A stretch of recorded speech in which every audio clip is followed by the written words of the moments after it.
అందరికీ నమస్కారం. ఇప్పుడే హాస్పిటల్ ఐసీయూలో ఉన్న శ్రీతేజ్ ఐసీయూలో చూసి బయటికి వస్తున్నాను. డాక్టర్స్ అందరితోటి నేను మాట్లాడాను.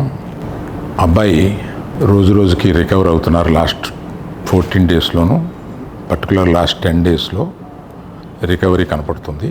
బట్ చాలా టైం పట్టొచ్చు అని కూడా చెప్పారు.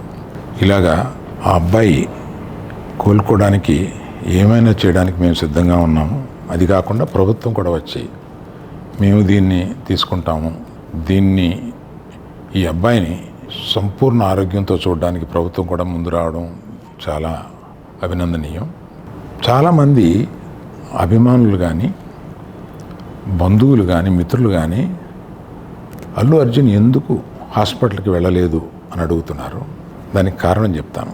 స్టాంపీడ్ జరిగిన రోజు మరుసటి రోజు మార్నింగే అల్లు అర్జున్ వద్దామని అనుకుంటే హాస్పిటల్ అధికారులు నిన్నే కదా జరిగింది, ఇవాళ ఈ హాస్పిటల్కి వచ్చి ఇక్కడ ఇంకొక ఇన్సిడెంట్ని ఎందుకు అవాయిడ్ చేయమని చెప్పి అడిగారు.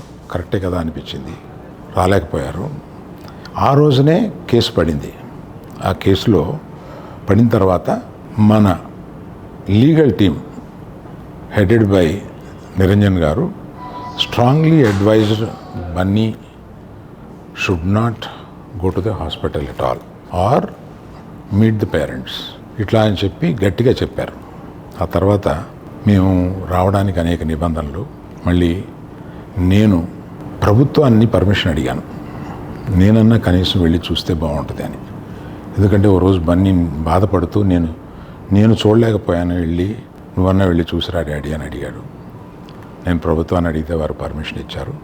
ఈ పర్మిషన్ నాకు ఇచ్చిన చీఫ్ మినిస్టర్ గౌరవనీయులు రేవంత్ రెడ్డి గారికి, పోలీస్ శాఖకి, మన హాస్పిటల్ అధికారులు, సిఇఓ గారు అభిమన్యు, మెడికల్ డైరెక్టర్ సంబిత్ గారు, వీరందరికీ, హాస్పిటల్ వర్గానికి అందరికీ నా కృతజ్ఞతలు తెలియజేస్తున్నాను.